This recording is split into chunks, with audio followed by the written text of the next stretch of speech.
ወደዳችሁ የኤንቢሲ ከሊያጋ ፕሮግራም ተከታታዮች የኤንቢሲ ከሊያጋ ጀምሯል በዛሬው የኤንቢሲ ከሊያጋ በአበይት ጉዳያችን ምን ዳሰውርሰ ጉዳይ ከህክምና ስህተት ጋር የተያያዙ የህግ ጉዳዮችን ነው በዚህ ጉዳይ ላይ ውይይት ለማድረግ እንደተለመደው ባለሙያ እንግዳ አድርጌ ጋብዤላችኋለሁ እንግዳዬ አቶ ሱሌማን ሽጉጤ ይባላሉ በጤና ነክ ጉዳዮች ላይ የህግ አማካሪ ናቸው ጠበቃ ናቸው እንዲሁም መምህር ናቸው እንግዳዬ ጥሪና አክብረው ስለመጡ አመሰግናለሁ ውይይት ምናረጋው ያው ከዚህ ከህክምና ስህተት ጋር በተያያዘ ባሉ ጉዳዮች ላይ ነውና የህክምና ስህተት ሲባል ምን ማለት ነው አመሰግናለሁ የህክምና ስህተት ሲባል የትኛውም ህክምና እንግዲህ አገልግሎት ለመስጠት ሲፈልግ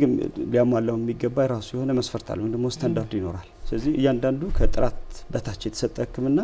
ሰብስታንዳርድ ነው ማለት ወይ ነው ከጥራት ደረጃ በታች የተሰጠ አድርጎ ይቆጠራል ኖርማሊ እያንዳንዱ ህክምና ራሱን የቻለ ስታንዳርድ ኦፍ ኬር ይኖራል ስታንዳርድ ኦፍ ኬር ስንል ህክምናው የሚሰጥበት መስፈርትን ብለው ወይም ደግሞ ባለሙያዎቹ እንደ ባለሙያ ሲሰለጥኑ ደግሞ ሲማሩ ህክምናውን በዚህ መልኩ ነው የምትሰሩት ተብለው ነው የሚሰለጥኑት እዚህ ያኛው ስታንዳርድ ኦፍ ኬር ይሆናል ማለት ነው ሶ ስታንዳርድ ኦፍ ኬር የምንለው ነገር በዋናነት ሁለት አይነት ነው አንደኛው ሳይንቲፊክ ስታንዳርድ ኦፍ ኬር ይባላል ደግሞ ሳይንሳዊ የሆነ በመጻፉ ያለ ባይ ዘ ቡክ ይሉታል እነሱ ባለሙያዎቹ ሁለተኛው ደግሞ አክሰፕትድ ፕራክቲስ ኦፍ ስታንዳርድ ኦፍ ኬር ይባላል ወይም ተቀባይነት ያላቸው ሙያዊ አሰራሮች ማለት ነው ስለዚህ አንድ ቦታ ላይ ሳይንሱን ለመተግበር ቁመናው ላይ ኖረን ይችላል እኛ እንደ ሀገር ባለሙያ ላይ ኖረን ይችላል መሳሪያው ላይ ኖረን ይችላል ስለዚህ ሳይንሱን መተግበር አልቻልኩም ያለ ሰው ህክምናውን አልሰጥም ማለት አይችልም ያ ነገር የሚሰራበት አግባብ አለ ሲስተሙ ላይ ሶ ያንን ተከትሎ ይሰራል ማለት ነው ያኛው accepted practice of standard of care ወይም ደግሞ ተቀባይነት ያለው ሙያዊ አሰራር ይባላል ማለት ነው ስለዚህ አንድ ጤና ባለሙያ ከተቀባይነት ካለው ሙያዊ አሰራር ወጥቶ ሲሰራ ወይም ደግሞ ከሳይንሳዊ አሰራር እንግዲህ ወጥቶ ሲሰራ ሰብስታንዳርድ ሆኗል ማለት ነው እንግዲህ ማለት ከሚፈለገው በታች ሆኗል ማለት ነው ስለዚህ አንድ ጊዜ የህክምና ስህተት ደግሞ እንግዲህ ማል ፕራክቲስም ሊባል ይችላል ሜዲካል ኤረርም የህክምና ቸልተኝነት እሱ እንደየ ኮንቴክስቱና እንደየ አግባቡ የሚቀመጥ ነገር ሆኖ ከጥራት በታች የተሰጠ ህክምና አገልግሎት ደግሞ ከተቀመጠው ስታንዳርድ በታች የተሰጠ ህክምና አገልግሎት የህክምና ስህተት ካቴጎሪ ውስጥ ይገባል ማለት ነው ደግሞ በተለያውን ጉዳት አለው ወይስ ጉዳት የለውም አንዳንዱ አሁን ጉዳቱ ከመድረሱ በፊት ወደ ኋላ ልንመልሰው ምን ይችላል አለ ከደረሰ በኋላ ደግሞ ማኔጅ ምናረጋው አለ ወይም ደግሞ ደርሶ ግን ኢሪቨርሲብል የሆነ ደግሞ ሞት ወይም ደግሞ አካል ጉዳት ሆኖ በዛው ጉዳቱ የሚያበቃል ሶ በእነኛ ሁኔታዎች ላይ ተወስኖ እንደ ማል ፕራክቲስ እንደ ሜዲካል ኤረር እንደ ሜዲካል ኔግሊጀንስ ሌብል ይደረጋል ማለት ነው ሶ ጠቅላላ ሲደረግ ግን ጽንሰ ሐሳቡ ከስታንዳርድ በታች የተሰጠ ህክምና ነው እንግዲህ ህክምና ስህተት ካቴጎሪ ውስጥ የሚያስገባው የህክምና ስህተት ሊፈጠር የሚችልበት ምክንያቶች ይኖራሉ ያው የህክምና ስህተት ይሄ ነው ካልን ምክንያት መነሻዎች ደግሞ ይኖራቸዋልና ምንድነው ምክንያቶች የህክምና ስህተት መነሻዎች ተብለው የሚቀመጡት በዋናነት አራት አይነት የህክምና ስህተት መነሻዎች ተብለው የሚቀመጡ አሉ አሁን የመጀመሪያው human error ወይም ደግሞ የባለሙያ ስህተት ልንለው እንችላለን በአማርኛ ቋንቋ ይሄኛው ምናልባት ባለም አቀፍ ደረጃ ላይ ባሉ ዳታዎች መነሻ ከሄድን 20% አካባቢ ድረስ የሚደርሱ ጥፋቶች በዚህ human error ይደርሳሉ ተብሎ ነው የሚታሰበው የhuman error ስንል እንግዲህ ይሄ የባለሙያዎች የግል ቁመናቸው ደግሞ በግል ሁኔታቸው ላይ ተመስርቶ የሚከሰቱ የህክምና ስህተቶች ናቸው ስለዚህ እነኚህ ከዲፕሬሽን ወይ ደግሞ ከጭንቀት ምን በለው ከስራ ብዛትን በለው ፋቲግ በርናውቶች ይባላሉ ወይም ባለሙያዎች ያላቸው እድሜ የግል ጤንነታቸው ሁኔታ በስራ ላይ ያላቸው ምቾት ደስታ ወዘተ እርካታ ከአሰሪና ሰራተኛ ጋር ባሉ ጉዳዮች ወዘተ እነኚህ ነገሮች እንግዲህ እንደ ባለሙያ ኤክስፒሪየንስ ደግሞ ጉዳይ ይኖራል ደግሞ የልምድ ልዩነቶች ይኖራሉ ህክምና ውስጥ ብዙ በቆየሽ ቁጥር ሞር ኤክስፒሪየንስ እየተገኘ ስለሚከድ ማለት ነው ሶ እነኚህ በግለሰብ ደረጃ በእውቀት ማነስ በልምድ ማነስ ወዘተ ወይም ተገቢው ትሬኒንግ ሳይኖር በመቅረት ወይም ደግሞ ተገቢ የሆኑ የህክምና ስነ ምግባር ኮዶችን ባለመከተል ወዘተ የሚፈጸሙ ነገሮች እንደ ሰዋዊ ስህተት ወይም ደግሞ human error ተብለው ይበደባሉ ሁለተኛው አይነት ሲስተም ኤረር ይባላል አሁን ብዙሃኑን የህክምና ስህተት ካቴጎሪ የሚይዘው የሲስተም ኤረር የሚባለው ነው ስለዚህ አንድ ጤና ተቋም ሲቋቋም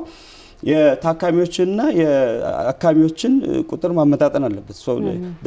የነርሶች ፕሮፖርሽን ከታካሚዎች ጋር የሐኪሞቹ ቁጥር ከታካሚዎች ጋር ማመጣጠን አለበት ስለዚህ አንድ ጤና ተቋም ላይ ብዙ ታካሚዎችና ትንሽ ባለሙያ ካለን obviously እዛ ተቋም ላይ ልንቀለብሰው ማንችለው ጉዳት ይኖራል ማለት ነው ለምን አንድ ባለሙያ በአንድ ጊዜ ብዙ ቦታ መሆን አይችልም እዚህ ይሄኛውን ሲስተም ኤረር ይባላል አሁን ችግሩ እንደ ችግር የሚከሰተው በባለሙያዎቹ ድራይቭ ተደርጎ ወይም ደግሞ ተገፍቶ ሳይሆን ተቋሙ በሚመራበት ሲስተም መሰረት አድርጎ ነው ስለዚህ ባለሙያዎች ይሰራሉ ተቋሙ ግን ስላላሟላ ስለዚህ ባለሙያዎች ለምሳሌ የሚተካኩበት መንገድ ማውቶ እንዴት ነው የምንተካካው ኢመርጀንሲ ሲኖር ባለሙያ እንዴት ነው ኦንቦርድ ወደ ህክምና የምንጠራው ወይም ደግሞ ህንጻው ዲዛይኑ ራሱ በራሱ እንዴት ነው ታካሚዎችን በቀላሉ ለማንቀሳቀስ የሚያመች ነው ታካሚዎች ቅሬታ ቢያቀርቡ ቢጮሁ ቢያለቅሱ ድምጻቸውን ለማሰማት ይችላል የሆነ ሚንስ ኦፍ ኮሙኒኬሽን አለ እነኚህ ነገሮች አሁን ሲስተማት እንግዲህ ጠቅላላ ህክምናው ከሚመራበት ነገሮች የሚመነጭ ነው ብዙሃኖቹ የህክምና ስህተቶች የሚመነጩት ከሲስተም ኤረር ነው እንግዲህ ኦልሞስት አሁን ከ70 እስከ 80 አሁን ይደርሳሉ ይባላል ብዙሃኑ ሬንጅ ግን መነሻው ቁጥር 70 ነው ብዙሃኑ ችግር የሚመነጨው ከሲስተሙ ላይ ነው የሚባለው ሶስተኛው እንደ ህክምና ስህተት ምንጭ ተደርጎ የሚቆጠረው ታካሚዎች በራሳቸው የሚፈጥሩት የህክምና ስህተት ነው ታካሚዎች በራሳቸው እንዴት የህክምና ስህተት ላይ ሚና ሊወጡ ይችላሉ ታካሚዎች መጀመሪያ ባለሙያ ለሚጠይቃቸው ነገር ሆነስት የሆነ ወይም ደግሞ ተገቢውን ምላሽ መስጠት አለባቸው ምኑ ጋር ያማሃል ከዚህ በፊት ወልደህ ታውቃለህ ወይ ወልደሽ ታውቂያለሽ ወይ ቢባል እነኚህ ነገሮች ሆነስት በሆነ መልኩ ታካሚ ለጤና ባለሙያ መናገር አለበት መድኃኒቶችን ውሰድ ሲባል ውሰድ በተባለበት ልክና አግባብ መውሰድ አለበት ለጤና ባለሙያው ተሽሎሃል ወይ እንዴት ነው እዚህ የቱ ጋር ነው የሚያምህ ብሎ ሲጠይቀው እነኚህ ነገሮች ተገቢውን መረጃ ካልሰጠው ባለሙያው የተሳሳተ ውሳኔ ለመወሰን ይገደዳል ማለት ነው የማይመው ነገር ያመኛል ካለ ወይም ደግሞ በእንደዚህ አይነት መልኩ ውሰድ የተባለው ነገር በሌላ መልኩ ከወሰደ ራሱም ለህክምና ስህተት መንስኤ ይሆናል ማለት ነው እነኚህ በታካሚ የሚመነጩ የህክምና ስህተት መንስኤዎች ናቸው አራተኛው ተብሎ የሚለየው ኦርጋናይዜሽናል ይባላል ኦርጋናይዜሽናል ሲባል ትንሽ በአንዳንድ ሊተሬቸሮች ላይ በሲስተም ውስጥም ተቀላቅሎ እናገኛቸዋለን ግን ኦርጋናይዜሽናል ስንል ጤና ተቋም ውስጥ ተቀጥረው የሚሰሩ ግን ጤና ባለሙያ ያልሆኑ ባለሙያዎች የሚፈጥሩት የህክምና ለህክምና ስህተት ደግሞ የሚያበረክቱት አስተዋጽኦ ነው ለምሳሌ በጤና ተቋም ውስጥ ጽዳቶች አሉ ጽዳቶች ኮሪደር የሚያጸዱ ከሆነ ኮሪደሩ ዌት ስለመሆኑ ርጥብ ስለመሆኑ ምልክት ማስቀመጥ አለባቸው ለምን እዛ ላይ አካል ጉዳተኛ ይሄዱበታል ህፃናቶች ይሄዱበታል ሰው በኢመርጀንሲ ነው የሚመጣው እየተሯሯጠ ነው የሚሄደው ሆስፒታል ላይ ነፍሰ ጡሮች ይሄዱበታል አቅመ ደካሞች ስለዚህ እዛ ፍሎር ላይ በመውደቅ ምክንያት የሚከሰተው ጉዳት የጤና ባለሙያው ጥፋት ሊሆን አይችልም ጤና ባለሙያውን ብለም ሊደረግበት አይችልም ለዛኛው ያኛው ነገር ኦርጋናይዜሽናል ሆኖ ሆስፒታል ውስጥ የሚሰሩ ነን ሄልዝ ፕሮፌሽናል ደግሞ ጤና ባለሙያ ያልሆኑ ባለሙያዎች የሚሰሩ ጥፋቶች ውስጥ ይጠቃልላል ማለት ነው ሰርጀሪ እየተሰራ ነዳጁ ሊያልቅ ይችላል ይሄ ቢያልቃውን የሰርጅኑ ጥፋት አይደለም ያንን የመቆጣጠር የሥራ ክፍል አለ ብቁ የሆኑ ማቴሪያሎችን የማቅረብ ምናምን ኃላፊነት ያለባቸው የግዢ ክፍሎች ምናምኖች አሉ እንግዲህ ከዛ ስለዚህ አሁን ጠቅላላ ስናረጋው የባለሙያዎች ጥፋት ልንለው እንችላለን ሁለተኛ የሲስተም ሶስተኛው ደግሞ ታካሚዎች የሚመነጭ አራተኛ ደግሞ ጤና ባለሙያ ካልሆኑ ባለሙያዎች የሚመነጩ የህክምና ስህተቶች ብለን ጠቅላላ አድርገን እናስቀምጣቸው እንችላለን ከዚህ ውጪ ግን ደግሞ ፕሮዳክትና እንግዲህ አሁን ድረግም ልንለው እንችላለን ለምሳሌ ማሽኖችና መድኃኒት ደግሞ ተብሎ ራሱን ችሎ ደግሞ አለ አሁን ከማሽኖች ደግሞ ይመነጩ አሉ ይኸውልሽ አሁን ባለሙያ አይደለም ባለሙያው አንቺ ሊያገለግልሽ ዝግጁ ነው አንቺ ሊረዳሽ ዝግጁ ነው ነገር ግን ተሰፍሮ የመጣው ተገዝቶ የመጣው መሳሪያ ግን ከፋብሪካው ምን በለው ወይም ደግሞ በአገልግሎት ሂደት ውስጥ ነን ፈንክሽናል ሆኗል ቦናይት የተሳሳተ ንባብ ይሰጣል ከፕሮዳክትም ሊመነጭ ይችላል ማለት ነው ወጣ ስናረጋው በሌላ መልኩ ደግሞ ከመድኃኒቶች መድኃኒት ስናረጋው እንግዲህ ጠቅላላ አድርገን የትኛውም በአፍም በመቀመጫም በደም ስርም በአይቪ በየትኛውም አይነት መልኩ የሚሰጡ መድኃኒት አይነቶችን የሚቀባው ወዘተ ሁሉን ጨምሮ ማለት ነው እነኛ መድኃኒቶችም እንግዲህ ተገቢ እኛም ስናስቀምጣቸው ተገቢ መንገድ ባለማስቀመጣችን ወይም ደግሞ ስናዝም ተገቢ ባለሆነ መንገድ በማዛችን የሚከሰቱ ስህተቶች ናቸው እነኚህ እንደ አንድ ኤክስትሪም ይነሳሉ አብሮ ቅድም ሲገልጹልን የዚህ አሁን የህክምና ስህተት አገራችን ካለችበት ሁኔታ አንፃር ለምሳሌ የባይ ቡክ ያሉት አሉ ከዛ በኋላ ደግሞ ፕራክቲካሊ መሟላት አለባቸው ምን ነው አለ ስለዚህ ያለንበት ሀገር ላይ በጣም ብዙ ነገሮች የተሟሉለት ስለማይሆን በብዙ መንገድ የትኛው ነው ስህተቱ የሚለውን ነገር ማጣራት ወይም ደግሞ ከባለሙያ ብቻ ነው ብሎ ማለት ሊከብድ ይችላል ይሆናል ግን አሁን እንደገለጹልን አራት አይነት ምክንያቶች አሉ ለዚህ ለህክምና ስህተቶች ሌሎችንም እየዘረዘሩልን ነበርና የህክምና ስህተት አለ ወይንስ የለም ለማለት እንግዲህ የትኛውም ነገር ፌል ሲያደርግ ወይም ውጤት ሳያመጣ ሲቀር ህክምናው በህክምና ስህተት ነው ወይስ አይደለም የሚለው መረጋጋጥ የሚገባው ነገር ስለሆነ የህክምና ስህተት ስለመኖር አለመኖሩ መረጋጋጥ የሚችለው እንዴት ነው በጣም ጥሩ አሁን ህክምና ስህተት አለ ወይስ የለም የሚለው ለማወቅ መጀመሪያ አሁን ታካሚው ለምንድን ነው የመጣው የሚለው ነገር ማወቅ ያስፈልጋል ታካሚው ሆስፒታል ምን ቅሬታ ይዞ ነው ሄደው ለምን ህክምና የሚባለው ነገር አልቲሜትሊ የታካሚዎችን ቅሬታ አድረስ የማድረግ ጉዳይ ነው እንጂ ታካሚዎች ያልፈልጉት ነገር የመስጠት አካል አይደለም ታካሚው ግዴታ ይሄ ነገር ህክምና ያስፈልገኛል ብሎ ለጤና ባለሙያው በሚያቀርበው ቅሬታ ላይ መሰረት አድርጎ የሚሰጥ ህክምና አገልግሎት ነው ስለዚህ ታካሚው እንደዚህ ስንል ሁሉም ህክምና ቅሬታን መሰረት ያደረገ ነው ማለት አይደለም አንዳንድ ላይፍ ትሬትኒንግ የሆኑ ማለት ታካሚውን የህይወት ሁኔታ በጣም አደጋ ውስጥ የሚጥሉ ወይም ደግሞ ተላላፊ የሆኑ በሽታዎች በሚኖሩበት ጊዜ ላይ ይሄ ፐብሊክ ኢንተረስት የህዝቡ እንግዲህ ጠቅላላው የህዝብ ጥቅም ጉዳይ ይመስላል በእነኛ ሁኔታዎች ላይ ህክምና ያለ ታካሚ ፍቃድም ሊሰጥ የሚችልበት ሁኔታ እንዳለ ሆኖ ግን መጀመሪያ ታካሚ ለምንድን ነው የመጣው ታካሚውን ከመጣበት ነገር ነው የምንነሳው ማለት ነው ታካሚው ያቀረበው ቅሬታ ምንድነው እሺ ታካሚ ለምሳሌ የቲቢ ቅሬታ አልበሶ የሳምባ በሽታ ምናምን ያለበት እንነሳ ዝም ብለን ለምሳሌ አሁን የሳምባ በሽታ በሳይንስ ላይ ምን በለው እንግዲህ ወይም ደግሞ ተቀባይነት ባላቸው ሙያዊ አሰራሮች በምን አይነት መልኩ ነው የሚሰራው የሚለውን በአንድ በኩል እንዘረዝራለን ማለት ነው ታካሚ ለዛ ቅሬታ ነው የመጣው በዚህኛው በኩል ደግሞ በሌሳውን በግራና በቀኝ ብለን እናስቀምጠው በዚህኛው በኩል ላይ ደግሞ ታካሚው በተግባር የተሰጠው ነገር ምንድነው የሚለው ነገር ደግሞ እንፈትሻለን ማለት ነው መደረጋውን በሳይንስ ደረጃ ያለው ነገር አይዲያል የሆነው ነገር ነው ማለት ነው ስለዚህ ያን መሰረት አድርገን ታካሚው እንግዲህ ያለፈበትን የህክምና ሂደቶች መመርመር ይሆናል ቀጥሎ የታካሚው ቻርት ይመጣል ታካሚው በራሱም እንግዲህ ኢንተርቪው የሚደረገው ነገር ይኖራል አብሮት ያሉ ቤተሰቦችም እንደዚሁ የሚናገሩት ነገር ይኖሩ ይችላሉ ህክምና ውስጥ ተሳተፍን የሚሉ ሰዎች ወዘተ በተጨባጭ የተሰጠውን ህክምና ኢቫሉዌት ይደረጋ ማለት ነው አሁን በሳይንሱ ላይ እንግዲህ አሁን ስታንዳርዱ መጀመሪያ ሴት አድርገናል ሴት ያደረግነው ስታንዳርድና እዚህ ጋር በተጨባጭ ደግሞ የተሰጠው ስታንዳርድ የህክምና ስታንዳርድ አለ በሁለቱ መካከል ልዩነት አለ ወይስ የለም ነው ማለት በሁለቱ መካከል ልዩነት ካለ ሰብ ስታንዳርድ ሆኗል ማለት ነው ከጥራት ደረጃ በታች የተሰጠ ህክምና ነው ማለት ነው ያንን ተከትሎ አሁን ሰብ ስታንዳርድ የሚባለው ነገር አንዳንዱ ግሮስ ሊሆን ይችላል አንዳንዱ ማይነር ሊሆን ይችላል አንዳንዱ ኢንሲግኒፊካንት ሊሆን ይችላል እነኚህ ግሮስ የምንላቸው አካል ጉዳት የሚያመጡ ሞት የሚያመጡ ወይም ደግሞ የተለየ የጤና መወሳሰብን የሚያመጡ ምክንያቶች ናቸው የማይነር የምንላቸው እነኚህ ኖርማሊ በባህሪያቸው ሲምፕል ሆነው የሚያልፍ አይነት ህመምን ወይም ደግሞ ፔንን ፈጥረው የሚያልፉ በቀላሉ ደግሞ ማኔጅብል ሊደረግ የሚችሉ ናቸው ኢንሲግኒፊካንት የምንላቸው ታካሚውን በራሱ ጥፋት መፈጸሙን እንኳን አያውቀውም እነኛ ነገሮች ሲሆኑ በዛ ደረጃ ሌቭል ይደረጉና ግሮስ ከሆነ እንግዲህ አሁን በእኛ ሀገርም ባለው መሰረት ከሆነ አሁን የወንጀል ህጉ አንቀጽ 69 ላይ ከሄድ ለምሳሌ የወንጀል ህጉ ጤና ባለሙያዎች ኖርማሊ ጥያቄሽ እዛ ጋር መድረስ ነው እርግጠኛ ባልሆንም ግን ኮንሰፕቱ አብሮ የሚነሳ ነገር ስለሆነ ነው በእኛ ሀገር የወንጀል ህግ መሰረት ከሄድን ጤና ባለሙያዎች ሊጠየቁ የሚችሉት ግዙፍ ሙያዊ ስነ ምግባር ቸልተኝነት ሲያሳዩ ብቻ ነው ይላሉ ማጥነኝ ማይነር የሆኑ ነገሮች ወይም ደግሞ ከማይነርም በታች የሆኑ ነገሮች ሞዴሬቲንግ ነገር አያስጠይቅም ማለት ነው መሐከለኛ ነገር ግዴታ ግዙፍ የሙያ ስነ ምግባር ቸልተኝነት መሆን አለበት የግዙፍ ሙያዊ ስነ ምግባር ቸልተኝነት ደግሞ ብሎ ህጉ አንቀጽ 69 የወንጀል ህጉ የሚያስቀምጠው እንግዲህ እንደ መስፈርት ያስቀምጠው ተቀባይነት ካላቸው ሙያዊ አሰራሮች ውጪ ወጥቶ የሰራ እንደሆነ ነው የሚለው እንግዲህ እና ወይም ደግሞ ሳይንሱን ሳይከተል በመስራት ምክንያት የሚያመጣቸው ጉዳቶችን ነው የሚመለከተው ስለዚህ በዋናነት የሚታየው ሊደረግለት ታካሚው ምን ቅሬታ አቀረበ ታካሚው ቅሬታ ባቀረበበት የህክምና ዘርፍ ላይ ያለው አሰራር ምንድነው ታካሚው ደግሞ በተጨባጭ ያገኘው ነገር ምንድነው ስለዚህ እዚህ ጋር በሁለቱ መካከል ልዩነት ካለ ያው ከጥራት በታች የተሰጠ ህክምና አገልግሎት አለ ይባላል እንግዲህ እዚህ ጋር ይኸውልሽ ሆነስቲ እንግዲህ አሁን ከጤና ባለሙያ የምንጠብቀው ሆነስቲ አለ ምንድነው የተመዘገበው ነገር አሁን የሌለውን ነገር እንዳለ አድርጎ ማቅረብ ስለሚችሉ ባለሙያው ለምን ስንመዘግበው ቆሞ እሱን ሱፐርቫይዝ የሚያደርገው ደግሞ ኮንትሮል የሚያደርገው አካል የለም ባለሙያውን አምነነዋል ባይዘው አምነነዋል ስለሽ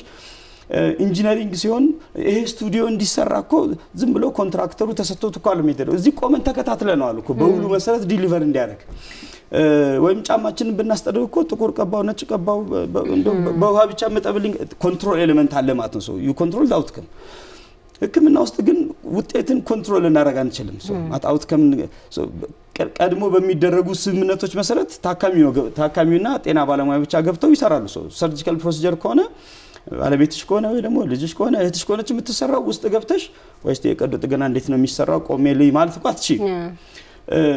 እነኛ ነገሮች ማለት በዚህ አጋጣሚ መመለስ ካለባቸው ስለዚህ ለምን መግባት እንከለከላለን አሁን መጀመሪያ የሚለው ነገር አሁን እንግዲህ አክሰሱ የሚከለከለው መጀመሪያ ሰዎች እዛ ጋር የሚያዩትን ነገር ኮምፕሬንድ ማድረግ ስለማይችሉ መቋቋም አይችሉም ደም አለ የሚቆረጥ የሚገዘገዝ ነገር እነሱም ወርቀው ተፈጥፍተው አስታውቀው ምን ሆኖ ነው የለመዱት ሁለተኛ ነገ ከነገ ወዲያ አንቺም እንደዛ አይተሽ ልስራ ብትይስ የሆነ ነገር አይሽ ሰው you might feel this is simple ቀላል ነገር ሊመስልሽ ይችላል ስለዚህ ነገ ከነገ ወዲያ ይሄን ልስራ እንዳትይ ነው ሶስተኛ ለታካሚ በሽታ ይዘሽ እንዳትጋቢ ነው ታካሚው እንግዲህ ህክምና እየተሰጠው ነው ሶ በዛ ሁኔታ ውስጥ በሽታ እንዳናስተላልፍ ነው አራተኛ ራሳችንን በሽታ ይዘን እንዳንወጣ ነው አምስተኛ ባለሙያውን ስለምናምነው ነው በቃ ቃለ መሃላ ገብቷል ሶ ለዛ ቃል ያድራል ተብሎ ይታሰባል ባለሙያው ሶ ትረስት አለን ባለቤቱን ከማንም ወንድ ጋር ላይፈቅድ ይችላል አንድ ሰው ከማህፀና ጽንስ ባለሙያ ጋር ግን ፈቅዶለት ግን በር ዘግቶ ግን ጥሎ ይጣል ሶ ዊ ትረስት ሂም ማለት ነው ምናልባት እነኛም ቫልዩስ ደግሞ ሲጥስ እንግዲህ ራሱን የቻለ የተጠያቂነትና ምናልባትም ከረር ያሉ ተጠያቂ ኃላፊነቶች እንዳሉ ሆነው ማለት ነው አሁን ባለሙያውን እንግዲህ እናምናለን የምትለው ነገር ለማምጣት ነው እንግዲህ ባለሙያው የጻፈው ነገር በትክክል ለታካሚው የተሰጠ ህክምና ካልሆነ ሰው ችግሩ ዛጋ ነው አሁን እኛ ዊ ትረስት ሂም እንግዲህ በመሪ ደረጃ ባለሙያው በእነኚህ ነገሮች ላይ ግን ለኛ ላይታመን የሚችልበት ሩም እንዳለ አይተናል እንዳገር አቀፍ ደረጃ በተጨባጭ ያልተካሄደን ያልታለፈበትን የህክምና ሂደት በተጠያቂነት ደረጃ ላይ ያመጣል በሚል ግምት ባልሆነ መልኩ ይጽፈው አይተናል እንግዲህ እናዝናለን ብለን ከማለፍ ሌላ ልንሰራው የሚገባው ነገር ይኖራል በየገምታለው ነው ለራሴ እንደ ባለሙያ ሶ ሪኮርዲንግ ስርዓቱ በአጠቃላይ ይሄ በተለይ ማኑዋል የሆነው ሪኮርዲንግ ስርዓት ሰብጀክት ቱ አቢዩዝ ወረቀቱ ይወጣል ሌላ ነገር ይገባል ምናምን አትሊስት ኤሌክትሮኒክ የሆኑ የምዝገባ ስርዓቶች ቢኖሩና እነኚህ ነን ኤዲተብል የሆኑ የተወሰነ ሰዓቶች ውስጥ ጥፋቶች ወይ የፈጸምሻቸውን ማይነር ስህተቶችን ኤዲት ለማድረግ የሚፈቅድ ግን ከሆነ ሰዓት በኋላ ግን ሎክድ የሆነ ሲስተም አይነት ነገር የለንም እኛ ሶ ሰዎች የህክምና ቻርት ላይ እንደፈለጉ በሚጫወቱበት ሀገር ውስጥ ነው ያለነው ሶ በተለይ ደግሞ ሜዲካል ሌጋል ይመጣበታል ተብሎ የሚታሰብን የህክምና የህግ ነገር ይዞ ሊመጣ ይችላል ተብሎ የሚታሰብን ቻርት ያው ባለሙያም ቀለል አድርጎ አይሰጥሽም ስለዚህ ልጅ የፈለኩት ነገር ምንድነው በተጨባጭ ታካሚው ላይ ጉዳቱን ብታዩም በዶክመንት ደረጃ ላይ ላታገኙት ይችላልሽ ነው ሶማት ለምን ያ ነገር በእነሱ ስር ሳለ ስለዚህ ይሄን ነገር በተመለከተ እንግዲህ የስነ ምግባር ኮሚቴ የሚባለው እንግዲህ በአገር አቀፍ ደረጃ የተቋቋመ ያ የስነ ምግባር ኮሚቴ እንግዲህ እነኚህንም ቫልዩዎች ከግምት አስገለም የሚሰራው ነገር ቢያቁታል እነሱም ባለሙያ ናቸው ሶ ስነ ምግባር ኮሚቴ ውስጥ እንግዲህ most of the time ልምድ ያላቸው ሰዎች ናቸው እዛ አካባቢ ጋር ተብሎ የሚገመተው ምንም የተወሰነ ጊዜ እዛ ስነ ምግባር ኮሚቴ ዙሪያ ላይ አገልግሎት ሰጥ ነበር የህግ ጉዳዮች ዳይሬክተር ሆኜ ሰርቻለሁ እዛ ጤና ጥበቃ ሚኒስቴር ላይ እና የአሰራሩን አቋለው እዛ አካባቢ ያለውን ፍሬምወርክ ስለዚህ ያው በባለሙያዎች ያው እነሱ እርስ በርስ ይተዋወቃሉ አይነት ነገር በሚል ግምት ግን ኖርማሊ ግን ምርመራውን ግን አስቸጋሪ ያደርጋል እሱ ለምንከደተ ምንድነው ጥያቄውን ማንሳት የፈለኩበት ምክንያት በተግባር የምናየው ነገር ነው በርግጥ ሁሉም የጤና ባለሙያዎች ብለን መደምደም የምንችለው አይደለም ከመናየውና ከሚፈጠረው ችግር አንፃር ግን የህክምና ስህተት ሲፈጠር የህክምና ስህተት መኖሩ የታወቀ ግልጽ የሆነ ነገር ሆኖ እንደየኬዙ ቢለያይም ሆኖ ይያለ ግን የህክምና ስህተቱን ፕሩፍ ማድረግ ወይ ማስረዳት በጣም አዳጋች የሚሆንበት ጊዜ ስላለ ነው አሁን ቅድም እንደገለጹት የወንጀል ህጉን ገልጸውልናል በኔ ደግሞ አታይ አንቀጽ 69ም ቢሆን የግሮስ መሆን አለበት ወይም ደግሞ ጥፋቱ ከባድ መሆን አለበት ያስከተለው ጉዳት ከሚለው ሳይሆን እነዚህ መሰረታዊ የምንላቸው ስህተቶች ተሰርተው ከሆነ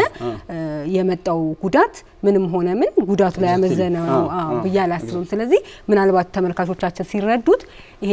ከውጤቱ ጋር የህክምና ባለሙያ ጥፋተኛ ሊባል የሚችለው ወይም በህክምና ስህተት ሊጠየቅ የሚችለው ከባድ ውጤት የተገኘ ወይም ደግሞ ከባድ ጥፋት ያጠፋ የደረሰው ጉዳት ከባድ የሆነ እንደሆነ ብቻ ተብሎ እንዳይታለፍ እነዚህ መሰረታዊ ያላቸው ስታንዳርዶች በፍታ ቨርሲዮን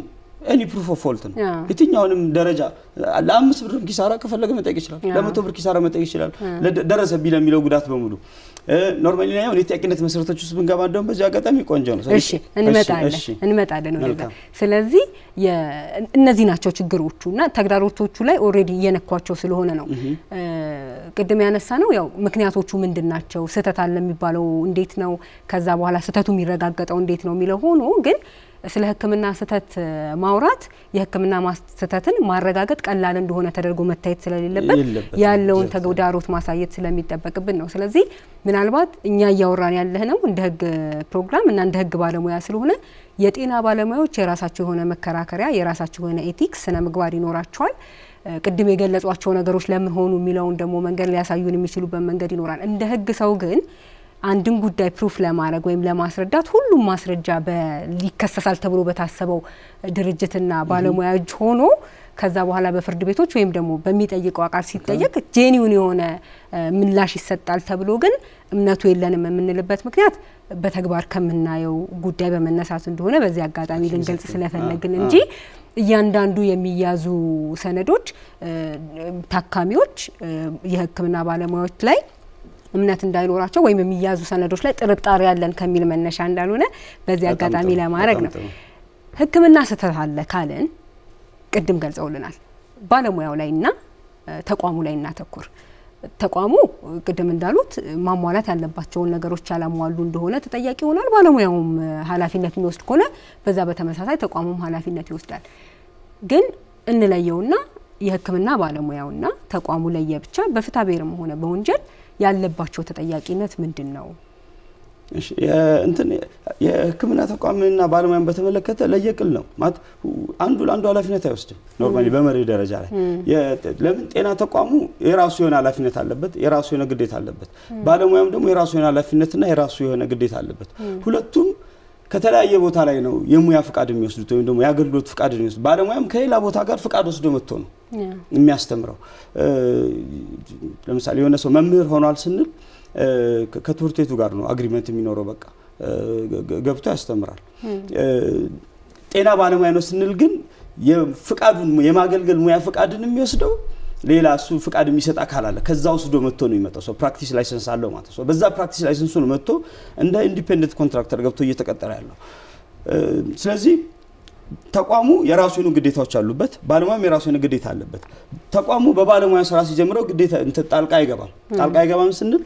የኮንትሮል አያረጋውም ሶ ኮንትሮል ስለማያረጋው ባለሙያው ለተቋሙ ለባለሙያ ጥፋት ኃላፊነት አይወስድም ተብሎ ይታሰባል በመርህ ደረጃ ለምን ኮንትሮል አያረጋውም ራሱ ነው መርጦ ባለሙያው በፈለገው መንገድ የሚሰራው እንጂ ሆስፒታል ወይም ደግሞ እንግዲህ እሱ ነው የቀጠረው ተቋም ጣልቃ እየገባ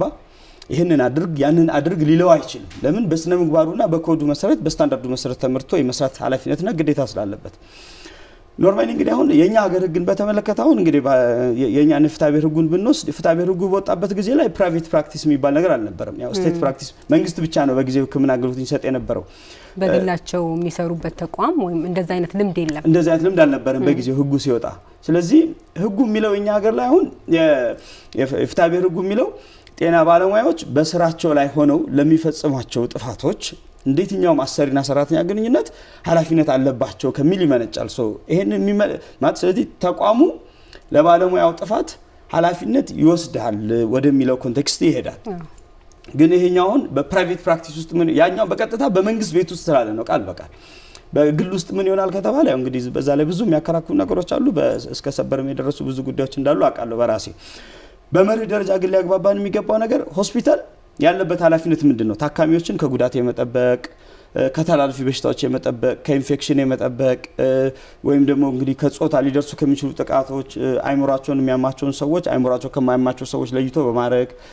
ወይም ደግሞ ኤክስትሪም የሆነ ህመምና ፔን ያላቸው ሰዎች ሌሎች ሰዎች ላይ ትራውማ የሆነ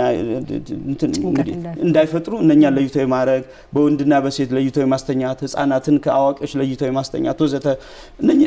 ብቁ ባለሙያዎችን መርጦ የመቅጠር ምናምን እንደዚህ ኃላፊነት ነው ያለበት ባለሙያው ደግሞ ካልን ደግሞ ባለሙያው ኃላፊነቱ ዋናው ህክምናው ሪላ የሚያረቀው ሆስፒታሉ ላይ አይደለም ባለሙያው ነው አገልግሎቱን እየሰጠ ያለው ከሆስፒታሉ ሪሶርሱን ነው የሚጠቀመው ግብአቶችን ነው የሚጠቀመው ወይም ደግሞ ሴቲንጉን ነው የሚጠቀመው ፎቁን አልጋውን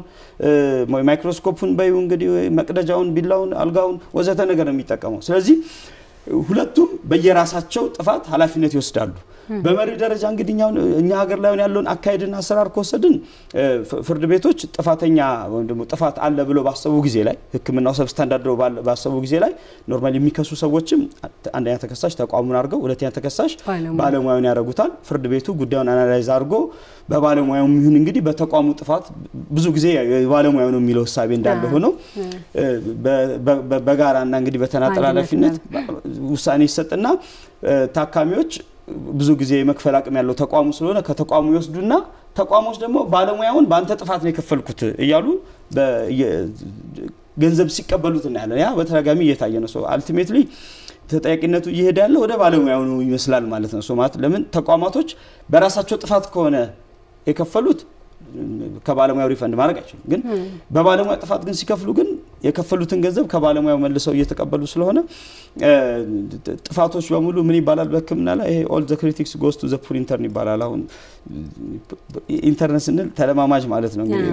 አሁን የሆነ ላይ ስፔሻሊቲ ይኖራል የሆነ ወይ ደግሞ ሰብ ስፔሻሊቲ ይኖራል ብለን እናስብ እና የሆነ ትምህርት ካለ ወይ ደግሞ የሆነ አንድ ህክምና ሴቲንግ ውስጥ የሆነ ነገር ካለ የሆነ ጥፋት ካለ ሰብ ስፔሻሊቲው ለስፔሻሊቲው ይሰጣል ይባላል ሰው ስፔሻሊቲው ለሬዚደንቱ ይሰጣል ይባላል ሬዚደንት ማለት ለስፔሻሊቲ ፕሮግራም የሚማሩ ተማሪዎች ማለት ያ ሬዚደንቱ ደግሞ ለጂፒ ይሰጣል ይባላል ከሱ በታች ላሉ ናቸው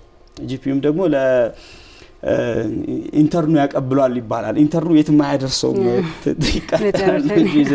ስለዚህ አሁን ኦል ዘ ክሪቲክ ሁሉም ትችት መጨረሻ ላይ ወደ ኢንተርኑ ወደ ተለማማጁ ተማሪ መጨረሻ ላይ ወዳለው ይዳል እንደሚባለው መጨረሻ ላይ ሁሉም ወቀሳ ሁሉም ላይቢሊቲ ወደ ባለሙያው ነው ማለት ነው ኤክሰፕት ጤና ተቋሙ ራሱን ችሎ ጥፋት ካላጠፋ በስተቀር የባለሙያው ነው አሁን ግን ጤና ተቋሙ ራሱን ችሎ ጥፋት ሊያጠፋ የሚችለው ቅድም በነገሩን አግባብ ነው ለምሳሌ አስፈላጊው ማቴሪያሎች ባለማሟላት አይደለ ከውጭ ያሉት ነገሮች ነው እንጂ እንደገለጹልን ሙያውና ፈቃዱ ኖሮት የሚሰራን ባለሙያ በሚመለከት ኃላፊነት ሊወስድ አይገባም የሚል አይነት መደምደሚያ ላይ መደረሱ ምናልባት ትክክል የማይሆነው እንደየኬዙ መታየት አለበት አይደለ በያስባለሁ ለምሳሌ እንደየኬዙ መታየት አለበት ስንል የባለሙያው ጥፋት የሆነው በምን ምክንያት ነው የሚለው መነሻው መታየት አለበት ለምሳሌ በጣም ከባድ የሆነ በርደን ኖሮበት ሌሎች ነገሮች ላይ ያሉ ነገሮች ባለሙያቸው ራሱ መምረጥ ግዴታ አለበት ተቋም ስለጓር ያላቸውን ሰዎች በአንድም ሆነ በሌላ ተቋሙ ላይ ተጠየቅ የሚችልበት ነገር የለም ልክ እኮ እንደ መኪና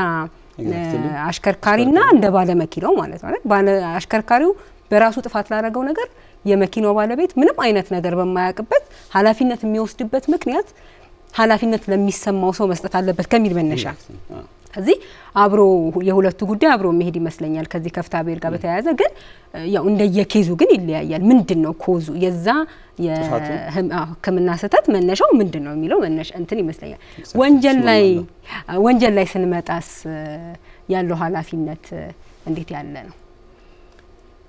አሁን እንግዲህ ወንጀል ላይ እንግዲህ ያለው ይባላል ኃላፊነት እኛ ሀገር ላይ ባለው አካሄድ መሰረት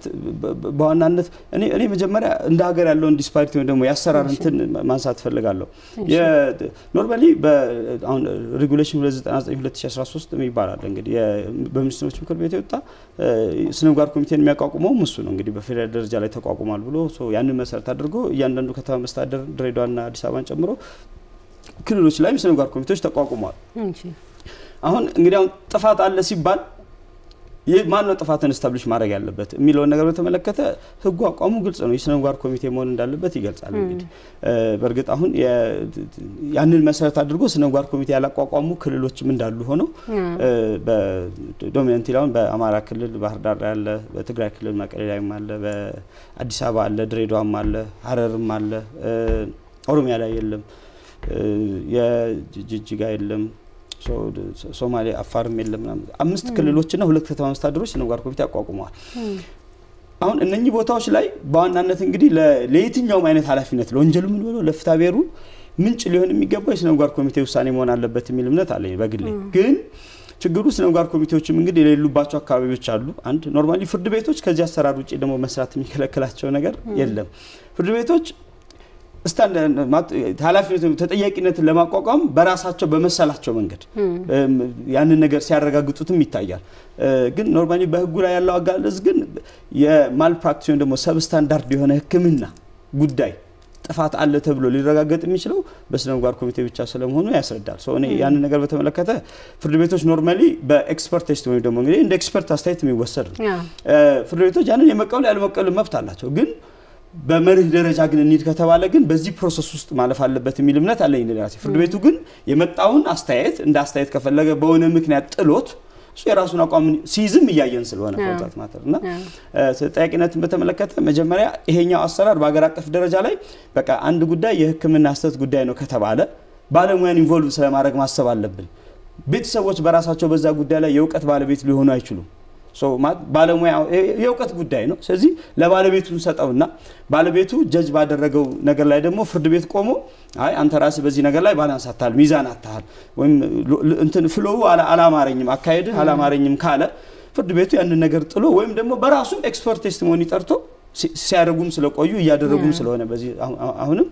በዛ መልኩ ሄደው ሳይን ሰጡ ይችላሉ በተለወንጀል ተጠያቂነት ላይ እንግዲህ ብዙሃኖቹ መዝገቦች በጣም የሚጓተቱ ምርመራቸው ማያልቅ መመረቂያ ጽሁፌን ሰራ የተወሰኑ ዳታዎችን ለማሰባሰብ ሞክሬ ነበር እኔ የማስተርስ ላይ ብዙዎቹ የሆሚሳይድ ኬዞች ከህክምና ስጥ ጋር በተያያዘ ሄዱት ምንም ያላልሄዱ ኦልሞስት አልሄዱም በቃ ፖሊስ ጋር ያሉት ማለት ነው ለምን ማስረጃ ጠይቀው ማስረጃው ላይ ምንም ምላሽ አልተሰጣቸው አንዳንዴ ምን ይሆናል ዴድሎክ ይሆናል ማለት ነው ሶማት ኢቲክስ ኮሚቴ የሆነ ነገር ማለት አይችልም ወይ ኢቲክስ ኮሚቴው ራሱ ገለልተኝነት ጥያቄ ውስጥ ይገባል ወይ ሁሉም ጉዳይ የማስረጃ ማጣት ብቻ ነው ብዬም ስለማላምን ነው ባዩዋቸው ሰነዶች መሰረት ግን ኬዞቹ ግን መጀመሪያ በሚፈልገው ፍጥነት ያለ መሄድ ሁለተኛ ደግሞ ከፍተኛ የሆነ የማስረጃ እጥረት አለባቸው ከፍተኛ የሆነ ዝም ብሎ ከቤተሰብና ከቪክቲም ብቻ የተሰበሰበ ማስረጃ ምናምን ነገር ፋይሎች ውስጥ ይኖራሉ ከዛ በኋላ እንግዲህ ዋናውን ነገር ማለት የሚገባው ኢቲክስ ኮሚቴ ብዙ ጊዜ ሲሰበሰቡ እንግዲህ በአማካይ እንግዲህ አንድን ጉዳይ ለመወሰን እኔ አሁን ባለ መረጃ መሰረት እስከ 6 ወር ተኩል ለዚህም ነገር ይወስድባቸዋል አንድን ከይዛኔ የመስጠት ስለዚህ አንድ ፍርድ ቤት ከነሱ አስተያየት እስኪመጣ 6 ወር ተኩል ይጠብቃል ምናልባት ፍርድ ቤቶች ከ6 ወር ተኩል በላይ የሚወስድባቸው ኬዝ እንዳለ ሆኖ ግን በእቅድ ደረጃ ላይ ቢያንስ ግን 6 ወር የሚወስድ ኬዝ የላቸውም ማለት በመርህ ደረጃ በተለይ ወንጀል ጉዳዮች ላይ በተለይ ወንጀል ጉዳይ ላይ ማለት በሆኑ ነገሮች ምክንያት ኬዝ ሊራዘም እንደሚችል እናምናለን በተለያዩ ምክንያቶች ግን ፍርድ ቤቶች እንኳን በአማካይ ለአንድ ኬዝ ከሚወስዱት ጊዜ በላይ ነው ስነምግባር ኮሚቴዎች የሚወስዱት ስለዚህ በዛ ምክንያት ይመስለኛል በወንጀል ጉዳይ ላይ እኛ ሀገር ላይ ትንሽ ደጋግሞ የሚከሰቱ ጉዳዮች እንግዲህ ይሄ በቸልተኝነት የሚደርስ እንግዲህ ሆሚሳይድ በቸልተኝነት የሚደርስ ሰው መግደል ወንጀል በብዛት ባለሙያዎች ላይ ቀርባል ሌላኛው ከስኮፕ ውጪ መስራት ከተፈቀደለት የሙያ ገደብ አለ ከዛ ሙያ ገደብ ውጪ ወጥቶ መስራት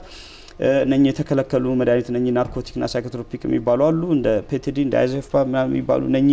በልዩ ሁኔታ ሱስ የሚያስይዙ ሰው ቁጥጥር የሚደረግባቸው ከፍተኛ ህመም ላለባቸው ሰዎች ብቻ የሚሰጡ አይነት መድኃኒቶችን በህገወጥ መንገድ የሚነግዱ ደግሞ ለታካሚዎች የሚሰጡ ባለሙያዎችን የሚመለከቱ ጥፋቶች አሉ ከዛው ውጪ እንግዲህ አልፎ ደግሞ የምንሰማቸው አካል ላይ ጉዳት ማድረስ ምናምን ወዘተ ነገሮች የሆነ ሰሞን ላይ በየጆሮአችን ብዙ ነገር ይገባ ነበርና በወንጀል ላይ እነኚህ ነገሮች ይስተዋላሉ በብዛት እሺ በጣም አመሰግናለሁ ውይይታችንን እንቀጥላለን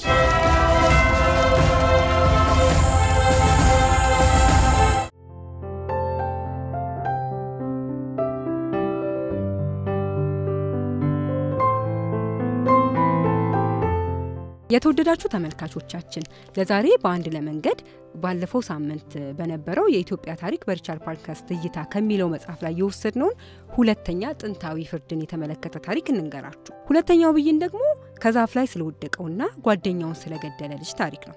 ታሪኩ እንዲህ ነው ኗሪነታቸው በትግራይ ውስጥ የሆኑ ሁለት ወጣት ወንድ ልጆች ለጨዋታ ከቤታቸው ተዋይዘው ይወጣሉ ወደ አቅራቢያቸው ወደሚገኝ ጫካም ይሄዳሉ በጫካ ውስጥ እየቦረቁ ሲጫወቱ ሳለ የእንጆሪ ዛፍ ያገኛሉ ልጆቹ የእንጆሪውን ዛፍ ባገኙ ጊዜ ደስታቸው ልቆ ፍሬውን ለመልቀምና ለመብላት ይወስናሉ ከዛም በእድሜ ከፍ የሚለው ልጅ ዛፉ ላይ ይወጣና የእንጆሪ ፍሬ እየለቀመ ለባልንጀራው ያቀብለዋል ብዙ የእንጆሪ ፍሬዎችን ተንጀረገው ወደሚታዩባቸው የዛፉ ቅርንጫፎች ለመድረስም ወደ ዛፉ ጫፍ ወይም ወደ ላይ በመውጣት ተያያዘው ትንሹ ልጅ መሬት ላይ ቆሞ አይኑን ዛፉ ላይ ሰክቶ አፉን ከፍቶ የእንጆሪ ፍሬ ለመብራት ኳክቶ ይከታተለዋል ዛፉ ላይ ወጣው ልጅ በአጋጣሚ ከዛፉ ይወድቅና የእንጆሪ ፍሬ ለመብላት ከሚጠባበቀው ልጅ ራስና ማጅራት ላይ ይወድቅበታል ከዛፉ የወደቀው ልጅ ሰውነቱ ላይ ሰንበሮች ተጋድሞ በዛፉ ስለተቧጠጠ ማለት ነው ከወደቀበት ሲነሳ ባልንጀራው መሞቱን ይገነዘባል ይህ አሳዛኝ ዜናም ለሟች ቤተሰቦች ይደርሳል የልጁ ቤተሰቦችም ልጃችን ስለተገደለብን ለፍርድ ይቅረብልን በማለት ፍትህን ይጠይቃሉ የሟች ቤተሰቦች ፍላጎትና ተስፋ የገንዘብ ካሳኛ እናገኛለን የሚል ነበር ውሳኔው ላይ ለመድረስ ረጅም ጊዜን የጠየቀ ነበር በስተመጨረሻም ልጁ በሞት ቅጣት እንዲቀጣ ይፈረድበታል ቅጣቱን ለመፈጸም ልጁ እንዴት መገደል አለበት የሚለውን ጥያቄ ለመመለስ የሟች ወንድም ዛፍ ላይ ወጥቶ ከልጁ ራስ ላይ በመውደቅ እንዲገድለው ተፈለገ ይሁን እንጂ የፍርድ የሟች ቤተሰቦችን ወይ በተለይ ደግሞ እናትየውን አላስደሰታቸውም ለምን ቢባል ልጁ ከዛፍ ላይ ወጥቶ ገዳይን ለመግደል ከዛፉ ላይ ሲዘል ጉዳት ይደርስበት ይሆናል ከመግደሉን ባሻገር ራሱ ሊሞትብኝ ይችላል የሚለው ስጋት ነበር የሟችን እናት ያሳሰባቸው ስለዚህ ሁለተኛ ልጃቸው ሲጎዳ ከማየት ፍርዱ እንዳይፈጸም ማድረጉ ጥሩ አማራጭ መሆኑን በመረዳት ፍርዱ እንዳይፈጸም ማጸናቸውን በታሪክ ውስጥ ተመዝግቧል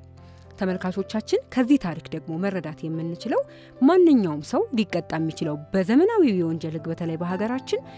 የትኛውም ሰው ወንጀል ፈጸምክ ተብሎ ሊቀጣ የሚችለው በሐሳቡ ልክ ነው ባስቦ የፈጸመው እንደሆነ ባሰበው ልክ በቸልተኝነት የፈጸመው እንደሆነ ደግሞ በቸልተኝነት ሰው በመግደልም ሊሆን ይችላል ሰው ላይ ጉዳት በማድረስ ቅጣት ሊያርፍበት ይችላል ስለሆነም ምን ጊዜም የተከለከለ አድርግና አታድርግ የተባለን ድርጊት መፈጸምና አለመፈጸም ብቻ ሳይሆን ከዛ በዘለለ ያንን ድርጊት የፈጸመው አስቦ ነው ወይስ በቸልተኝነት የሚለው አንድ መረጋገጥ ያለበት ኤሌመንት ነው ማለት ነው ስለሆነም ይሄ ታሪካዊ ውሳኔ ቢሆንም ግን አሁን ወዳለው ዘመናዊ የሀገራችን ህግም ሆነ በአለም ላይ የተገበረ ያለው የወንጀል ፕሪንሲፕል ወይንም መርህንም ስንመለከት ማንኛውም ሰው ሊቀጣ የሚገባው በሐሳቡ ልክ ስለሆነ ይሄንንም ልጅ እንግዲህ ከታሪኩ እንደተረዳችሁት ሆን ብሎ ለመግደል በማሰብ አይደለም ህፃኑ ልጅ የሞተበት ይልቁንም የሾላ ፍሬ ለማውረድ በሚል ዛፍ ላይ ወጥቶ በጫዋታ ወይንም ደግሞ በለጋራ ጥቅማቸው ባደረጉት ነገር ሳያስበው ነው ስለዚህ ማንንም ሰው ጥፋተኛ ተብሎ ቅጣት ሊያርፍበት የሚገባውና ቅጣቱም ሲወሰን መወሰን ያለበት በሐሳቡ ልክ ስለሆነ ከዚህ ምንም እንኳን አሳዛኝ ቢሆንም ድርጊቱ ግን ዋናው የሰው መሞት ወይም አለመሞት የደረሰው ጉዳት ብቻ ሳይሆን አድራጊው ምን አስቦ በምን ምክንያት አደረገው የሚለው መጣራት እንዳለበት ነው ስለሆነ አሁን ባለው በዘመናዊ ህጋችንም ጭምር የትኛውም ውሳኔ ወይም ደግሞ ጥፋተኛ ነው ወይም አይደለም ተብሎ አንድ ሰው ለፈጸመው ድርጊት ቅጣት ሲያርፍበት በምን ሐሳብና ምን ለማድረግ በማሰብ ወይም ምን ለማድረግ በማሳካት ይሄን ፈጸመው የሚለው መታየት ያለበት ስለመሆኑ ነው ይሄንን ያነሳ ነው ከኢትዮጵያ ታሪክ ከሚለው መጽሐፍ ላይ ነው ታሪክንም እንደመጥቀስ ምን የድሮ ውሳኔዎችስ ምንን መሰረት በማድረግ እንዴት ጥበባዊ በሆነ መልኩ ትክክለኛ ፍርድ ይሰጥባቸው እንደሆነ ለማሳየት ያቀረብነው ነው የዛሬው አንድ ለመንገዳችን ይሄንን ይመስላል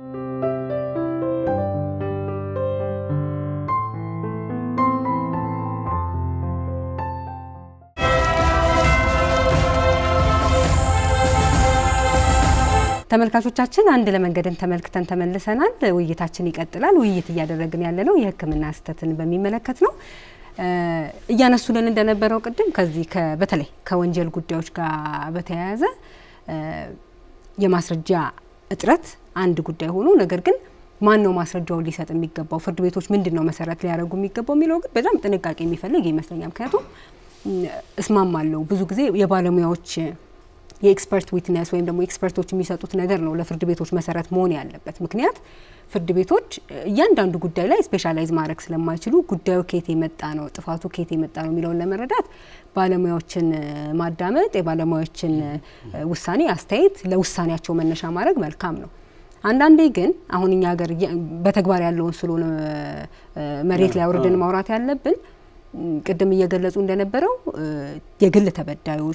የግል ተበዳይ ወይም ደግሞ በህይወታቸው በዚህ በህክምና ስህተት ምክንያት ያለፈ ሰዎች ቤተሰቦች ያቀረቧቸው ማስረጃዎች በወቅቱ የነበሩ አይን ማኞች ምን ነበረ ከዛ ምን ተፈጠረ የሚለው እንግዲህ የሰው ልጅ እንትን በጣም ኮምፕሊኬትድ ስለሆነ ምንድነው ለሞት ያደረሰው የሚለውን ነገር በህክምና ማስረጃ ምናረጋግጠው ካልሆነ በስተቀር አንዳንዴ ግን የህክምና ባለሙያ ያልሆነም ሰው ሊረዳው የሚችል ፊት ለፊት የታዩ ስህተቶች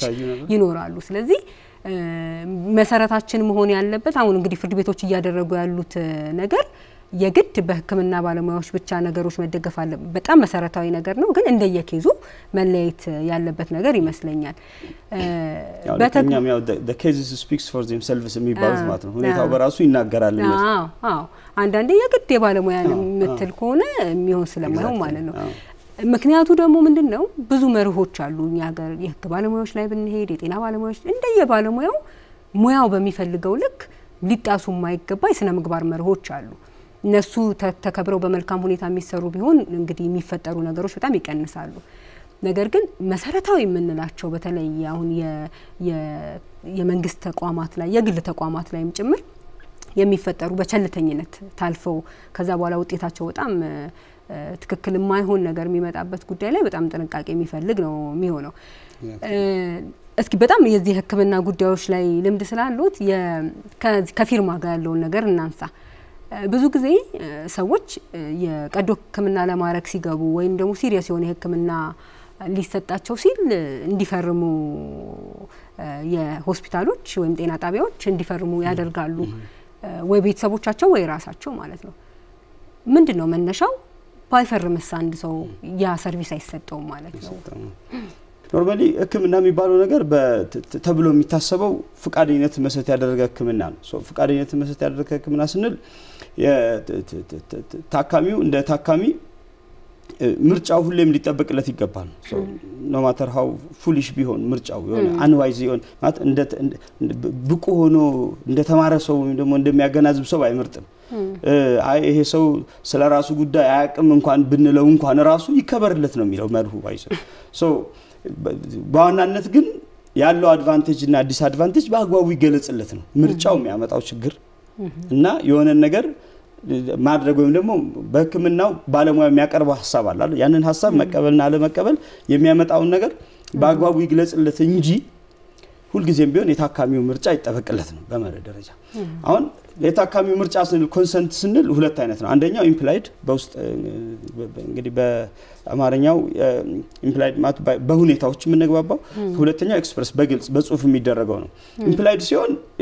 በሁኔታዎች ሲሆን እንግዲህ እስቲ ዲሽን ልሻለው ዲሽን ተጭኛለሽ ነኝ ቀላል ሆኖ ህክምና ስራቶች የሚጠቀማቸው እስቲ ጀርባህን እስቲ ሆድን አሳየኝ እስቲ ሀበላፍን ይባላል ሶ እነኚህ ነገሮች የጽሁፍ ኮንሰንት ማያስፈልጋቸው እዛው በሚደረጉ የቃላት ልውውጥ ታካሚው እየተባበረ የሚደረጉ ነገሮች ናቸው ከዚህ ባለፈ ነገር ደግሞ ሆነው እነሱ ሜጀር የሚባሉ አገልግሎቶች ላይ ወይም ደግሞ የቀዶ ጥገና የሚባሉ ነገሮች ላይ ግዴታ በወረቀት ደረጃ ላይ መግባባትና የመስማማቱ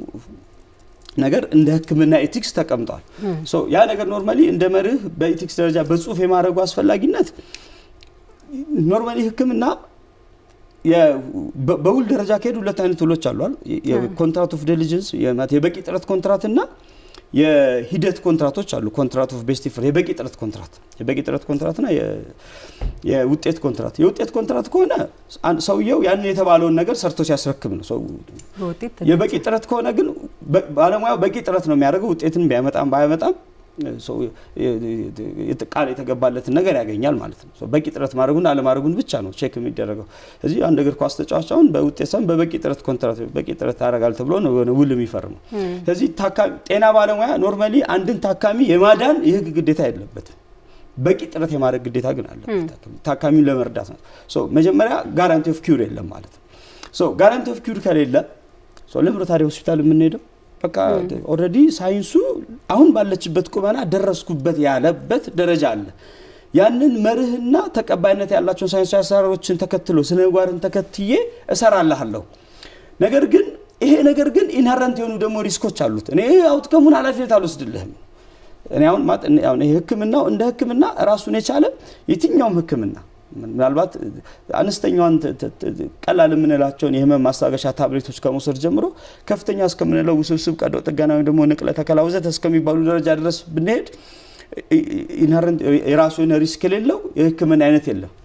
በዚህኛው ላይ ሪስኩ በጣም ከፍ ስለሚል ቀዶ ጥገና በሚባሉት ላይ እነኚህ ሪስኮች ግዴታ በጽሁፍ አድርገን ታካሚው ያነበበው ስለመሆኑ እርግጠኛ መሆን ስላለብን ነው ሶ ማለት አሁን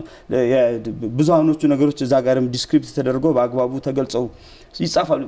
እኛ ሀገር ላይ ይጻፉ የሚለው ነገር ምን እንዳለ ሆኖ ማለት ነው ቢጻፉም ማናነብም አይገባንም ቋንቋውም ጭምር የማስታወቂያዎችም ጭምር ግራ እንዳጋቡን ነው ማዝሊጉላር ምናምን ጉላር ማለት የሆነ በቅርብ የሆነ ቪዲዮ ያየው ነበር ኦንላይን ላይ ሶ ማለት ህክምናው እንደ ህክምና የሚጠቀማቸው ቋንቋዎች ኖርማሊ ለታካሚውም ግልጽ አይደለም አሁን በዩኬ ላይ ብትጂ ለምሳሌ በ6 ግሬድ ሌቭል ያውራው ይላል ታካሚውን አንቺ ምንም ያህል የተማርሽ ሰው አዋቂ ሰው ብትሆኚ ባለሙያው እንደ 6ኛ ክፍል ተማሪ ነው የሚያወራሽ እኛ ሀገር ላይ በ6ኛ ክፍል ተማሪ ደረጃ ራሱ ታካሚን እናውራው ብንል ብዙ ማይገባው ማህበረሰብ አለ ለምን ብዙውን ሰው ያልተማረም ስለሆነ የሶ ኢንፌክሽን ይዞሻል ባክቴሪያ አለብሽ ይልሻል አሁን ለአንዳንዱ ሰው ኢንፌክሽን ባክቴሪያ ሲባል እኮ እባብ ሆድ ውስጥ የሚሄድ ምናምን የሚመስለው ማህበረሰብ ማለት ለነሱ በሚሆን ልክ ለነሱ ለታካሚ በሚሆን ልክ ቋንቋን መርጦ የማግባባት ችግር አለብን ዞሮ ግን የህክምና ወረቀቷ እቺ ኮንሰንት ፎርም ነው የሚሏት እነሱ እንግዲህ ፍቃደኝነት የሚሰጥበት ወረቀት ዋና አላማው የሚሰጠው አገልግሎት እዛ ጋር ግልጽ እንዲሆን ነው መጀመሪያ ለምን ሆድን የከፈተ ሰው ብዙ ነገር መስራት ይችላል ለምን ቆጥረን ማንጨረሳቸው እንግዲህ የሰው ልጅ ፊዚዮሎጂ ብዙ ነገር ይይዛል ሶ ከዛ ውስጥ የቱ ሊሰራልሽ ነው የተከፈተው ሆዳችን ሶ ያንን ባለሙያው አቢዩዝ እንዳያረጋው ነው መጀመሪያ ይሄንን ነው ልትሰራ ይገባ ኮንትሮል ለማድረግ እንዲመቸን ነው ሶ ዝም ብሎ ከፍቶ ግን ዝም ብሎ ከዘጋ ታካሚው ምን አገልግሎት እንደሰጠን አናቀው ስለዚህ ኩላሊት ጋር ነው የምትሄደው ልብ ጋር ነው አንጀት ጋር ነው ክር ላይ ነው ምን ላይ ነው ቲሹ ላይ ነው ብለር ላይ ነው ማለት አላማው ምንድነው የተገባበት ያንን ነገር ደግሞ በኋላ ላይ በተገቢ መንገድ ሰርቷል ወይ የሚለው ነገር ኮንትሮል ማድረግ ስለሚያስፈልግ ሁለተኛ ህክምና ውጤቱ ስለማይታወቅ ያ ነገር ውጤቱ በራሱ ሞት ሊሆን ይችላል ከባድ ጉዳት ሊሆን ይችላል ሶ ያንን ነገር ታካሚው እንዲያቆም ይደረግበት ነው ምናልባት ኮንሰንት ፎርም መኖሩ በራሱ ግን ባለሙያዎች ነፃ ያደርጋል ኖርማሊ ይሄኛው አረዳድ በባለሙያዎችም ዘንድ ስላለ ኮንሰንት ፎርም ፈርሞ ነው የገባው ፈርማን የገባችሁ አው ፈርመን ገብተን ሊሆን ይችላል ግን ፈርመን የገባ ነው ግን ጥራቱን የጠበቀ ስታንዳርዱን የጠበቀ ስነምግባሩን ያማከለ ህክምና ሲሰጠን የሚመጣውን ውጤት እንቀበላለን ለማለት ነው እንጂ የትኛውንም ከጥራት ደረጃ በታች የተሰጠን ህክምና በኮንሰንት ፎርም ሰበብ ምክንያት ኃላፊነት አልወስድም እንድንባል አይደለም እኔ በሞት ኃላፊነት አትወስጂም ብዬ ፈርሜልሽ አልገባም በየትኛው ማጋጣሚ ነው ሁኔታ እንዴ ማታ አይላፍ ማይለው ህይወቴን ወዳታለሁ ነገር ግን አንቺ ሙያ ስነምግባሩን ተከትለሽ ሳይንሱ የሚያዝሽ ነገር ተከትለሽ ተቀባይነት ያላቸው ሙያ አሰራሮች የሚያዝሽ ነገር ተከትለሽ ሰርተሽ ለሚመጣው ነገር ኃላፊነት አልወስድም ነው አረዳዱ ሊሆን የሚገባው እንጂ እዛው ገብቶ ባለሙያው ፈለገው ነገር አድርጎ ከጥራት በታች ወርዶ ከሰራ በኋላ ኮንሰንት ፎርም ፈርማል የሚለው ዲፌንስ ወይም ደግሞ መከላከያ ተገቢ ማረለም ባለሙያዎችንም ሴቫ ያደርግም እሱ እሺ በጣም አመሰግናለሁ ከሰዓት ጋር ስለሆነ እየሮጥን ያለነው በጣም አጠራጠር አድርገን ሁለት ነገሮች ብቻ ይቀሩኛል የመጀመሪያው ከዚህ የጤና ተቋማትና የጤና ባለሙያዎች ከሚሰጧቸው ትዕዛዞች የዚህ የመድኃኒት ሊሆን ይችላል የምርመራ ሊሆን ይችላል ትዕዛዞች ጋር ብዙ ጊዜ ኮምፕሌኖች ሲቀርቡ ምን ሰማቸው ነገሮች አሉና ያልተገቡ ማለት ነው ለምሳሌ እኔ ያመመኝ ራሴን ሆኖ ይያለ ነገር ግን ትልልቅ ወጪ ሊያስወጡኝ የሚችሉ የህክምና ምርመራዎች እንዲደረግልኝ ትዕዛዝ መስጠት ላይ ምንም ይሄ የተለመደ ነገር ስለሆነ ማለት ነው ከሱ ጋርና የህክምና ተቋማትና ባለሙያዎች የሚሰጡት አገልግሎት ላይ ቁጥጥርና ክትትል ለማድረግ በሀገራችን ያለ ስርዓት ካለ በጣም አጥራርገው ወሰንይገዝ ሌላ ሀገር ላይ እንደዚህ አይነት ነገሮችን ፔሸንት አድቮኬሲ ግሩፕ ወይ ደግሞ የፔሸንት አድቮኬሲ ፋውንዴሽን ኦርጋናይዜሽን ነው የሚባሉ አሉ መጀመሪያውኑ ባለሙያ ጋር ዕውቀት ሳይኖርሽ ለምን ይርሽ ነው መጀመሪያ የሚነሳው ጥያቄ ማለት መጀመሪያውኑ ራሳችንን ዝም ብለን እንደ መርህ ነገር ካየነው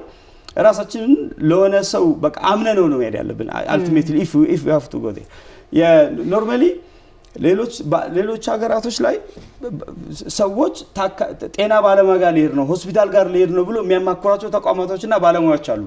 ለምንኛ ሰዎች ዕውቀት ያላቸው ሰዎች አሉ እነኛ ዕውቀት ያላቸው ሰዎች ይቆጣጠሩልኛል እነኚህ ሰዎች ሰው ቢሉን ይቆጣጠሩልኛል የታዘዙ ነገሮችን ተገቢነት ይቆጣጠሩልኛል እኛ ሀገር ላይ ያው ለፈጣሪና ለባለሙያ ነው ተውነን በለው እንግዲህ ይሄንን ምናልባት እንግዲህ እንደ ታካሚ ራሱ የባለሙያውን ውሳኔ ቻሌንጅ በመናደርግበት ጊዜ የባለሙያው እይታ ራሱ ጥሩ አይደለም አው ግን እሺ አሁን አረገ እንደዛ ከዛ በኋላ ልንጠይቅ የምንችልበት ስርዓት የለም ከፔመንት ጋር የተያዙ ነገሮች ከሆኑ ለምሳሌ አሁን ስፔሲፊካሊ ከተገቢ ያልሆኑ ትዕዛዞች አሉብኝ ኖርማሊ የህክምናው ላይ ይሄ ዲፌንሲቭ ሜዲሲን የሚባል አለ ዲፌንሲቭ ሜዲሲን ባለሙያዎች ታካሚን እሱን በሚረዳ መልኩ የሱን ጥቅም በሚያስከብር መልኩ ነው መንቀሳቀስ ያለባቸው ነገር ግን ምን ሊሆን ይችላል ባለሙያዎች በሁለት ምክንያቶች ይሄንን ላይ ያደርጉ ይችላሉ አንደኛው ሊመጣ የሚችልን ተጠያቂነትን በመፍራት የሆነን ውጤት ሊያስቀሩ ይችላሉ የሆነ ነገር ሊያስቀሩ ይችላሉ ለምሳሌ ቀዶ ጥገና ሊያስቀር ይችላል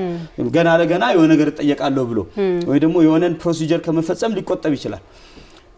ስለዚህ በዛኛው ሂደት ላይ ፕሮሲጀሮችን መቆራረጥ ወይም ደግሞ አለመፈጸም ነው ሁለተኛው ላይ ደግሞ ገና ለገና ኃላፊነት ሊመጣ ይችላል ተብሎ ወይም ደግሞ ገቢንም ቢሆን ከፍ ለማድረግ ሊሆን ይችላል at the same time ያልተገባ ጥቅም ለማግኘት ሊሆን ይችላል ተገቢ ያልሆኑ ትዕዛዞችን ወይም ደግሞ ለታካሚው ህክምና ቁመና ጋር አብሮ ማሄዱ ነገሮችን ማዘዝ ሊሆን ይችላል ሶ እነዚህ ነገሮች ነው አንኢቲካል ናቸው ማለት ስነምግባርን መሰረት ያደረገ ማለት ባለሙያው የሆነ ነገር ሲያዝ ያን ነገር ለምን እንዳዘዘ ማራገጫዎችን ወይ ደግሞ ፕሩፎች ይኖሩት ይገባል ሶ እያንዳንዱ ላብራቶሪ ሲያዝ እያንዳንዱን ዲያግኖስቲክ ወይ ኢሜጂንግ ነገሮችን ሲያዝ እነኛ ነገሮች ለምን እንዳዘዘ አስፈላጊነቶችን ወዘተ ራሱ አብሮ ጀስቲፋይ ማድረግ ኃላፊነት አለበት እነኚህ ነገሮች ጀስቲፋይ ባላደረገ ጊዜ ላይ የስነ ምግባር ተጠያቂነት አለበት ስነ ምግባር ተጠያቂነት ምናልባት ኤቲክስ ኮሚቴ ይሰራዋል ግን most of the time ግን ኤቲክስ ኮሚቴ እንደዚህ አይነት ኬዞችን ተቀብሎ ኢንተርቴን ሲያደርጋና ብዙ ጊዜ ጉዳትን መሰረት ያደረጉ ነገሮች ሞት አካል ጉዳት ወዘተ ምናምን እነኛ አይነት ነገሮች ከመጡ ኤቲክስ ኮሚቴ ይጥለቀለቃል ገበያ ነው የሚሆነው ማለት ትረጃለሽ ስለዚህ እነኚህ ነገሮች ቢያንስ እንግዲህ አሁን ሃይራርኪዎችን በየአካባቢው ላይ በየክፍለ ከተማው ላይ በየወረዳው ላይ በየቀበሌው ላይ ወርታች እንደዚህ ይወረዱ የታካሚ እንደዚህ መብትን በተመለከተ መንግስት በቀላሉ ማህበረሰብ የሚያማክሯቸውን አካላቶች ምን በል እንግዲህ የማማከር ኃላፊነት መወጣት አለበት የሚል ግምት አለኝ። አት ሴም ታይም ደግሞ እነኚህ ፔሸንት አድቮኬሲ የሚባሉ እንግዲህ ተቋማቶችም እኛ ሀገር ላይ መቋቋም አለባቸው። ካልሆነ ግን መተማመን ነው በቃ ሌላ አማራጭ የለም። እሺ በጣም አመሰግናለሁ። በጣም ጥሩ ውይይት ነበር ያደረግነው። ተመልካቾቻችን የህክምና ስህተትን አስመልክቶ ከአቶ ሱሌማን ሽጉጤ ጋር የጤናና የጤና ነክ ጉዳዮች ላይ የህግ አማካሪ ጠበቃና መምህር ኮኑት ጋር ያደረግነው ውይይት ይሄንን ይመስል ነበር። አቶ ሱሌማን አመሰግናለሁ በጣም።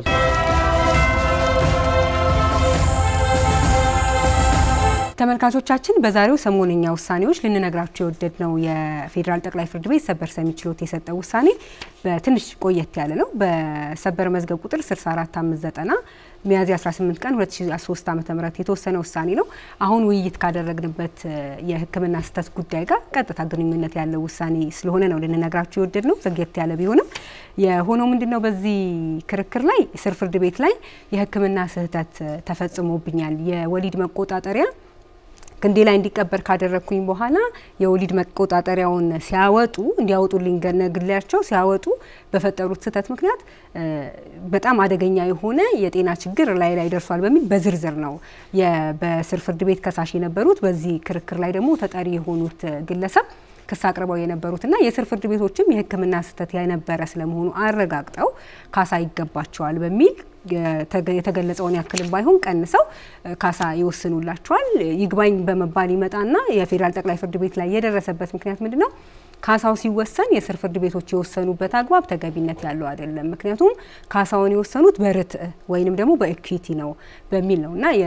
ከስር ፍርድ ቤትም የነበረው ክርክር የህክምና ጉዳትን በሚመለከት ደረሰ የተባለ ጉዳትን በሚመለከት 1 2 3 ብሎ ቆጥሮ ይሄ ጉዳት ደረሰ ለማለት በእርግጠኝነት የሚቻልም ስላልሆነ በፍትሐ ብሔር ህጉ 2102 ደግሞ ዳኞች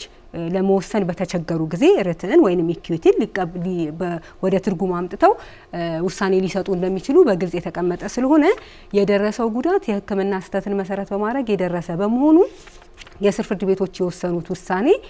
ተገቢነት ያለው ነው። የደረሰውን ጉዳት በሚመለከት በርትዕ መወሰኑ ተገቢ ነው ሲል ነው የፌዴራል ጠቅላይ ፍርድ ቤት ሰበር ሰሚ ችሎት የሰጠው ውሳኔ። ከዚህ ውሳኔ እንግዲህ መረዳት የምንችለው የህክምና ስህተት የተደረገ እንደሆነ ከወንጀል ተጠያቂነት በተጨማሪ ደግሞ ቅድም ስናወራ እንደነበረው የፍትሐ ብሔር ኃላፊነትም እንዳለ ነው። የፍትሐ ብሔር ኃላፊነት ደግሞ ደረሰ ለሚባለው ጉዳት ተመጣጣኝ የሆነ ካሳ መስጠት እንደሚችል ከህጎቹ በተጨማሪ ደግሞ የዚህ የፌዴራል ጠቅላይ ፍርድ ቤት ጠቅላይ ሰበር ሰሚ ችሎት የሰጠው ውሳኔ አንድ ማሳያ ነው። ለዛሬ በሰሞንኛ ውሳኔያችን ልነግራችሁ ወደድነው ውሳኔ ይሄንን ነው።